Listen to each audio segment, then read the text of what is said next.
Good morning दोस्तों। मैं शिवराम प्रजापत आप सभी का स्वागत करता हूं आपके अपने यूट्यूब चैनल प्लानी एजुकेशन में। दोस्तों, जैसा कि आप सभी को पता ही होगा, अपनी डेली लाइव क्लासेस आपको अपने यूट्यूब चैनल वीआईपी टेक्नीशियन पर भी मिल जाती है, तो आप वहां भी हमें ज्वाइन कर सकते हैं। लिंक आपको डिस्क्रिप्शन में मिल जाएगा। तो स्टार्ट करते हैं दोस्तों। प्रश्न संख्या 11 से आप सभी को पता ही होगा, अपनी ये चल रही है दोस्तों डीसी मोटर, और डीसी मोटर का दोस्तों ये पार्ट 2 चल रहा है। पार्ट 1 जिस भी भाई ने नहीं देखा जरूर देख लेना। वीडियो स्टार्ट करने से पहले आप सभी से रिक्वेस्ट है कि चैनल को, यदि आप पहली बार आए हैं तो चैनल को सब्सक्राइब कर लीजिएगा दोस्तों। वीडियो यदि पसंद आती है तो लाइक और शेयर जरूर कीजिए। चलिए स्टार्ट करते हैं दोस्तों। प्रश्न संख्या 11 से, विद्युत मोटर किस प्रकार की ऊर्जा का रूपांतरण है। देखिए दोस्तों, आपकी जो विद्युत मोटर है, अब विद्युत मोटर में आपको इसने क्लासिफिकेशन नहीं किया है, अलग अलग नहीं किया है कि आपका एसी है या डीसी। ठीक है, तो दोनों को ही आपको लेके चलना है। तो ए, यांत्रिक ऊर्जा को प्रकाश ऊर्जा में चेंज करती है, बदलती है, या बी, विद्युत ऊर्जा को यांत्रिक ऊर्जा में बदलती है, या दोस्तों रासायनिक ऊर्जा को यांत्रिक ऊर्जा में, या फाइनली आपका डी ऑप्शन है, ध्वनि ऊर्जा को यांत्रिक ऊर्जा में। तो बहुत ही अच्छा, देखिए शानदार जो भी मेरा भाई बी दे रहा है, बहुत ही जबरदस्त। आप सभी का आंसर सही है दोस्तों, बी इसका राइट आंसर हो जाएगा, विद्युत ऊर्जा को यांत्रिक ऊर्जा में। देखिए, आप चाहे एसी हो चाहे डीसी हो, आप उसको देंगे दोस्तों विद्युत ऊर्जा, या तो एसी देंगे दोस्तों, ठीक है, या तो आप इसको एसी दे देंगे या आपको इसको डीसी देंगे, कुछ ना कुछ सप्लाई आप देंगे। और उसको दोस्तों हम क्या, मैकेनिकल ऊर्जा जो हमारी दोस्तों जो मतलब आपका, इससे क्या होगा दोस्तों, आपकी साठ पर आपको क्या मिलेगी, यांत्रिक ऊर्जा मिल जाएगी। तो राइट आंसर हो जाएगा दोस्तों इसका बी। चलिए आगे चलते हैं दोस्तों प्रश्न संख्या 12 की ओर। घूर्णन की दिशा डीसी मोटर के किस नियम के द्वारा ज्ञात की जाती है। देखिए दोस्तों, आपकी घूर्णन की दिशा, घूर्णन की डायरेक्शन आपको किसके अंदर दोस्तों, डीसी मोटर के अंदर ज्ञात करनी है। तो बताइए दोस्तों, ए फ्लेमिंग का दाएं हस्त नियम से निकालेंगे, या बी ओम के नियम से, या सी फ्लेमिंग के बाएं हस्त नियम, या दोस्तों डी कर्क स्क्रू नियम। सॉरी, बिल्कुल देखिए बहुत अच्छा। देखिए दोस्तों, डीसी मोटर की बात चल रही है, और डीसी मोटर में हमको पता है दोस्तों कौन सा आता है, लेफ्ट हैंड रूल। ठीक है दोस्तों, लेफ्ट हैंड रूल। हाँ, अगर डीसी जनरेटर होता, यहाँ पर जनरेटर होता, तो दोस्तों क्या हो जाता, राइट हैंड रूल। तो बिल्कुल सही है, घूर्णन दिशा के लिए बात हो रही है, बिल्कुल सही होगा दोस्तों, लेफ्ट हैंड यानी बायां हाथ नियम। तो राइट आंसर हो जाएगा दोस्तों इसका सी। बहुत ही अच्छा। चलिए आगे चलते हैं दोस्तों, प्रश्न संख्या हमारा 13 की ओर। निम्न में से कौन सी डीसी मोटर की मौलिक आवश्यकताएं हैं दोस्तों। तो अपनी डीसी मोटर के लिए दोस्तों ऐसी कौन कौन सी चीजें हैं जो मौलिक आवश्यकताएं यानी बहुत ही जरूरी है, उनके बगैर हम उसके अंदर वर्क नहीं कर पाएंगे। ए चुंबकीय क्षेत्र, बी आर्मेचर, सी कम्यूटेटर तथा ब्रश आदि, और दोस्तों डी उपरोक्त सभी। बिल्कुल बहुत ही अच्छा, देखिए शानदार, यहाँ पर आप सभी का आंसर है डी, एकदम सही है दोस्तों। आप सभी को पता है दोस्तों, डीसी मोटर के लिए मौलिक आवश्यकता यानी जिसके लिए वो, उसके बगैर वो काम नहीं कर पाया। तो देखिए, चुंबकीय क्षेत्र बिल्कुल बड़ा मस्ट इंपॉर्टेंट है, मैग्नेटिक फ्लक्स बनेगा, ठीक है, तभी हमारा आर्मेचर उसके अंदर वर्क कर पाएगा। और कम्यूटेटर एवं ब्रश से वो ले पाएगी, डीसी मोटर के अंदर करंट हम देंगे तो वो कम्यूटेटर और ब्रश के द्वारा ले पाएगी। तो इसका राइट आंसर हो जाएगा बिल्कुल सही है डी, ऑल ऑफ दी, यानी सभी चाहिए। चलिए आगे चलते हैं दोस्तों। हाँ, अगर जनरेटर के लिए देखिए दोस्तों, यहाँ पर एक चीज को कवर कर लेना, आप यदि जनरेटर भी बोले यानी जनरेटर भी बोले, तो ध्यान दोस्तों, अपन ये चारों जो चीजें हैं वो जनरेटर के लिए भी जरूरी है। ठीक है दोस्तों, मैग्नेटिक फ्लक्स, आर्मेचर और कम्यूटेटर एवं ब्रश, ठीक है, उसके अंदर ये आउटपुट देगा, यहाँ ये इनपुट ले रही है बस इन चीजों से। चलिए आगे चलते हैं प्रश्न संख्या 14 की ओर। 14 नंबर का क्वेश्चन देखते हैं दोस्तों क्या कह रहा है। क्या होगा, देखिए, अगर किसी पृथक उत्तेजित डीसी मोटर के सप्लाई टर्मिनल को आपस में बदल दिया जाए। यानी दोस्तों, एक आपकी सेल्फ एक्साइटेड होती है और एक सेपरेटरी। सेपरेटरी मतलब जिसको अलग से सप्लाई दी जाती है फील्ड को, ठीक है दोस्तों। तो उसमें आपको बताना है कि क्या, अगर आप उसकी सप्लाई टर्मिनल्स को आप बदल देंगे, यानी पॉजिटिव को नेगेटिव की ओर और नेगेटिव को पॉजिटिव की ओर चेंज कर देंगे, तो उसकी बदौलत इसके अंदर, मोटर के अंदर होगा क्या। ए मोटर डीसी जनरेटर की भांति वर्क करने लगेगी, या फिर बी मोटर की घूर्णन दिशा परिवर्तित हो जाएगी, या दोस्तों सी मोटर की घूर्णन दिशा वही रहेगी, या डी मोटर रुक रुक कर चलने वाली है। बहुत अच्छा, तो राइट आंसर हो जाएगा, बहुत ही शानदार। देखिए दोस्तों, बिल्कुल सही है मेरे भाइयों, बी, यानी कि दोस्तों मोटर की घूर्णन दिशा परिवर्तित हो जाएगी।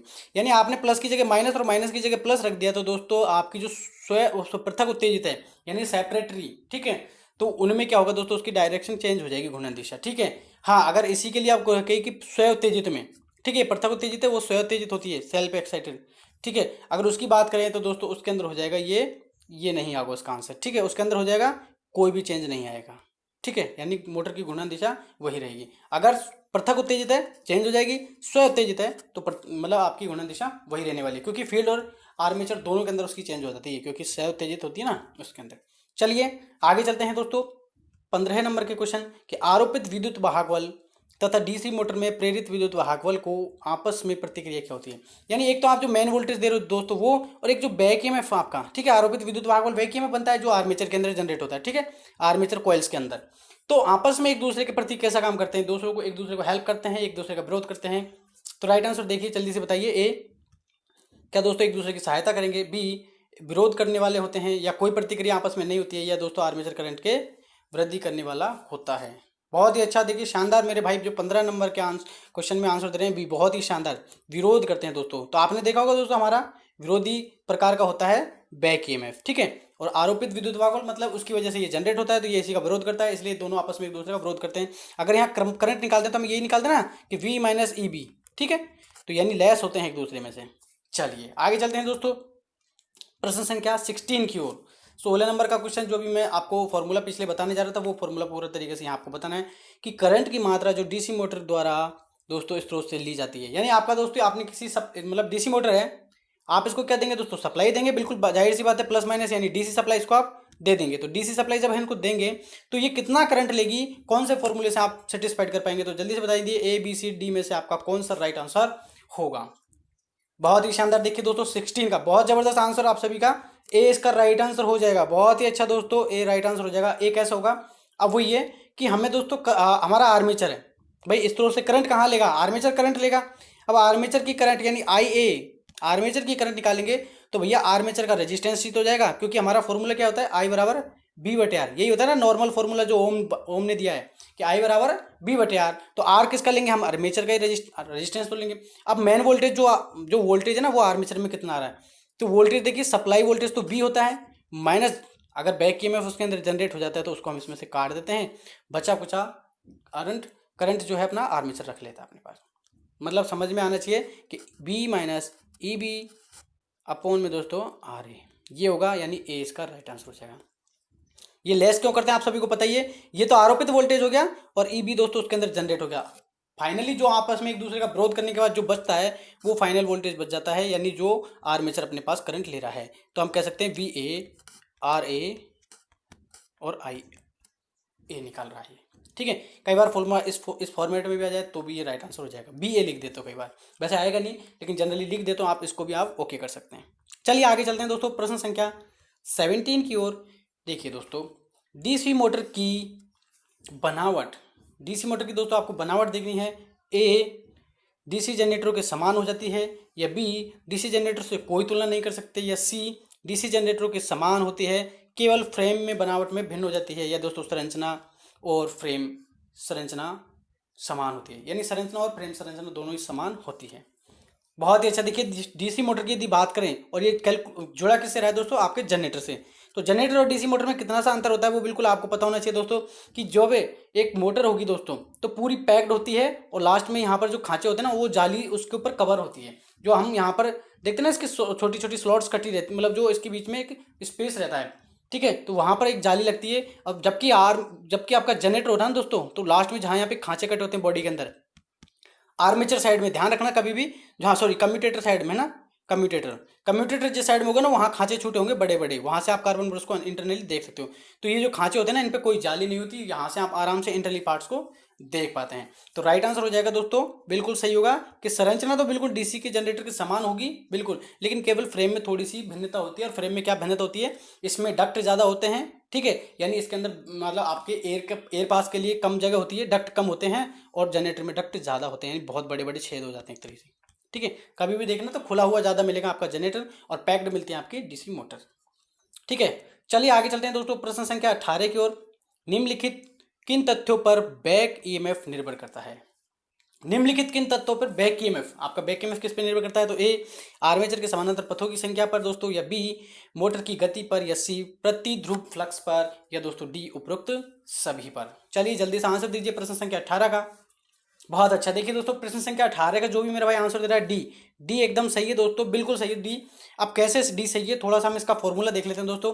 तो आप सभी को पता होगा दोस्तों, ई बी यानी बैक ईएमएफ इक्वल होता है दोस्तों फाई यानी फ्लक्स, जेड यानी चालकों की संख्या, एन यानी घूर्णनों की संख्या, ठीक है, नंबर ऑफ टर्न, और दोस्तों आता है पी पोल्स, ठीक है। नीचे आता है दोस्तों 60 ए का मतलब होता है दोस्तों समानांतर पर। तो आपका जो है बैक ईएमएफ किस किस चीज पर निर्भर करेगा, देखिए फ्लक्स पर निर्भर कर रहा है, तो ए सी वाला राइट हो जाएगा। चालकों की संख्या पर तो इसमें ऑप्शन नहीं है, चलिए इस पर भी निर्भर करता है। घूर्णन गति पर निर्भर करता है तो मोटर की गति पर बिल्कुल निर्भर करेगा। पोल्स के ऊपर निर्भर करता है, पोल्स इसमें ऑप्शन नहीं आया। चलिए ए यानी क्या होता है दोस्तों, समानांतर पथों की संख्या, तो राइट आंसर हो जाएगा ये बी सही है। तो फाइनली हमारे पास क्या आ जाता है, उपरोक्त तीनों, तो डी इसका राइट आंसर हो जाएगा। देखिए दोस्तों इस फॉर्मूले को अच्छे से याद कर लेना, ये एक फॉर्मूला ऐसा है इससे आप थ्योरेटिकल एंड न्यूमेरिकल दोनों ही टाइप के क्वेश्चंस को आप इजीली निकाल पाएंगे। जैसे मैं थोड़ा सा आपको इसके बारे में अगर नॉलेज देना चाहूँ तो दोस्तों क्या होता है कि हमारा फॉर्मूला होता है E B phi Z N और पी अपॉन 60A। देखिए दोस्तों इसे ध्यान रखना, कई बार हमारे पास प्रैक्टिकली टाइप का क्वेश्चन आता है कि भैया हमने मोटर में करंट कम कर दिया या फ्लक्स ज़्यादा कर दिया तो घूर्णन गति पर क्या इफेक्ट पड़ेगा, इस टाइप के कई क्वेश्चंस आते हैं। तो देखिए नॉर्मल वे में देखिए मैं बताना चाहूँगा, ये तीनों चारों चीज़ें एक साथ क्या है, मल्टीप्लाई में। भाई ये phi multiply Z multiply N multiply P एक दूसरे की मल्टीप्लाई में है। तो मल्टीप्लाई का मतलब ये हो गया दोस्तों, अगर एक चीज़ बढ़ रही है ना तो दूसरी चीज़ ऑटोमेटिक कम हो जाएगी, क्योंकि ये इक्वल है इधर, ध्यान रखना, ठीक है। तो अगर आपकी फ्लक्स, कोई बोले कि फ्लक्स बढ़ गया है दोस्तों, अब मैं पूछना चाहूंगा फ्लक्स बढ़ गया है तो सिंपल सी बात है, बाकी तीनों चीज क्या हो जाएंगी, बढ़ जाएंगी। आपसे पूछे कि चालकों की संख्या क्या हुई भैया, कि बढ़ गई, फ्लक्स कम हो गए, फ्लक्स बढ़ गए, सॉरी फ्लक्स कम हो गए तो, है ना, फ्लक्स एक दूसरे के अपोजिट चलेगी, तो फ्लक्स कम हो गए तो ये तीनों चारों क्या बढ़ेंगी। अगर फ्लक्स बढ़ रहा है तो बाकी सारी चीजें कम हो जाएंगी, ठीक है, यानी उल्टा चलेगा, अपोजिट में चलेगा। तो ध्यान रखना, कभी भी इनमें से बहुत सारे क्वेश्चन पूछे जाते हैं। चलिए आगे चलते हैं प्रश्न संख्या 19 की ओर। डीसी मोटरों में प्रेरित विद्युत वाहक बल, देखिए वापस क्वेश्चन वही है लेकिन थोड़ा सा इसको टर्म्स में घुमा दिया है कि डीसी मोटर के अंदर जो प्रेरित विद्युत वाहक बल होता है दोस्तों, वो कैसा होता है, प्रयुक्त वोल्टेज का विरोध करता है या प्रयुक्त वोल्टेज पर कोई भी प्रभाव नहीं डालता है, या दोस्तों प्रयुक्त वोल्टेज के पक्ष में यानी उसके साथ मिलकर वर्क करता है, या दोस्तों डी प्रयुक्त वोल्टेज से स्वतंत्र होता है यानी उसका इसका कोई भी मेल मिलाप नहीं है। तो जल्दी से आंसर दीजिए प्रश्न संख्या 19 का। बहुत अच्छा, देखिए दोस्तों शानदार, आप सभी के आंसर सही है, बिल्कुल सही होगा दोस्तों। इसका राइट आंसर हो जाएगा ए, 19 में ए हो जाएगा। अब ए क्यों होगा दोस्तों, क्योंकि प्रयुक्त वोल्टेज का विरोध करता है। आपने अभी देखा ना बी यानी जो अपना मेन वोल्टेज तो ये है, और प्रेरित विद्युत वाहक बल का मतलब हो गया ईवी, ठीक है। तो इससे क्या होगा, ये लेस होता है हमेशा, तो राइट आंसर हो जाएगा दोस्तों ए। चलिए दोस्तों आज का अंतिम क्वेश्चन देखते हैं, और अच्छा ही क्वेश्चन है, बहुत ही अच्छा क्वेश्चन है। क्या कारण है कि स्टार्टिंग के समय मोटर दोस्तों उच्च विद्युत धारा लेती है। हम कहते हैं ना कि स्टार्टिंग में हमारी डीसी मोटर क्या लेती है, हाई करंट लेती है, इसलिए उसको बचाने के लिए हम क्या लगाते हैं उसके अंदर दोस्तों, स्टार्टर का यूज करते हैं। तो स्टार्टर का यूज करते हैं, क्यों करते हैं, क्या रीजन है उसका कि स्टार्टिंग में हाई करंट लेती है, वो पूछना चाह रहा है। क्या दोस्तों स्टार्टिंग में ए, मतलब ए ऑप्शन बता रहा है आपका ई बी यानी बैक ईएमएफ बड़ा होता है मेन वोल्टेज, यानी ये वी मतलब दोस्तों मैं आपको यहाँ पर टर्म्स दोनों चीजें बता देता हूँ कि जो ई बी है ये तो बैक ईएमएफ हो गया, और ये जो बी है ये मेन वोल्टेज है। चलिए तो अब दोनों तीनों कंडीशन देख लेते हैं। बैक ईएमएफ बड़ा होगा दोस्तों मेन वोल्टेज से, या बैक ईएमएफ होगा 0 के बराबर, या बैक ईएमएफ छोटा हो जाएगा मेन वोल्टेज से, या बैक ईएमएफ और मेन वोल्टेज दोनों इक्वल होते हैं। तो कौन सी कंडीशन में आपका स्टार्टिंग के समय मोटर उच्च करंट लेती है। अब आप देख रहे होंगे कि बिल्कुल सही है, देखिए राइट आंसर सभी का सही है, बी सही एकदम, ई बी इक्वल 0। क्या होता है दोस्तों, आपकी मोटर जब स्टार्टिंग में होती है तो कोई भी पार्ट घूमता नहीं है। देखिए आप फोकस करना कि ये बैक ईएमएफ 0 क्यों होता है, थोड़ा सा आप उस पर फोकस करेंगे तो आपको पता लगेगा। जैसे मोटर होती है, मोटर हमारी स्टार्टिंग में बिल्कुल घूमती नहीं है, बिल्कुल सारे पार्ट्स स्थिर रहते हैं। आपने मान लो इसको करंट दिया दोस्तों, तो यहाँ जो फील्ड वाइंडिंग है ना वो तो क्या हो गई, उत्तेजित हो गई, और फील्ड वाइंडिंग में करंट मतलब बन गया है और फ्लक्स जनरेट हो गया। अब फ्लक्स जनरेट हो गया तो जब ये मोटर घूमेगी नहीं, जब तक ये दोस्तों आर्मेचर इसका छेदन ही नहीं करेगा, और आर्मेचर छेदन नहीं करेगा तो बैक ईएमएफ इसके अंदर बनेगा ही नहीं। तो जब तक मोटर घूमना स्टार्ट नहीं करेगी, अब बिल्कुल आप कह रहे हैं स्टार्टिंग में, तो स्टार्टिंग में तो बंद ही रहती है ना मोटर। जब आप स्टार्ट करोगे तो किसी चीज को बंद होगी तभी तो स्टार्ट करोगे, तो स्टार्टिंग में कैसी रहती है, बंद रहती है मोटर, और बंद रहती है तो बैक ईएमएफ कैसे रहेगा, बिल्कुल 0 रहेगा, क्योंकि इसके अंदर जनरेट ही नहीं हो रहा, भाई आर्मेचर ही नहीं घूम रहा, तो वो उसका छेदन ही नहीं करेगा फ्लक्स का, तो कैसे उसके अंदर वोल्टेज जनरेट होगा। तो उसको प्रेरित विद्युत वाहक बल भी कह सकते हैं आप, है ना, और उसको बैक ईएमएफ के नाम से भी जान दे सकते हैं। तो इसका राइट आंसर हो जाएगा, मेरे हिसाब से अच्छे से समझ में आ गया कि बैक ईएमएफ स्टार्टिंग में 0 क्यों होता है, क्योंकि मोटर बिल्कुल स्टॉप स्थिति में होती है, उसकी वजह से उसके अंदर प्रेरित विद्युत वाहक बल कहिए या बैक ईएमएफ कहिए, वो क्या होता है दोस्तों, 0 होता है। अब प्रेरित विद्युत वाहक बल कब कहेंगे और थोड़ा सा बैक ईएमएफ कब कहेंगे, तो देखिए दोस्तों अगर मोटर की बात होती है, किसकी दोस्तों, अगर मोटर की बात होती है तो ई बी हम इसको नाम दे देते हैं बैक ईएमएफ, ठीक है दोस्तों। लेकिन अगर यही जनरेटर होता है दोस्तों, ठीक है, दोनों बस यही फर्क है, अगर जनरेटर होता तो दोस्तों उसको हम प्रेरित विद्युत वाहक बल कह देते हैं, ठीक है।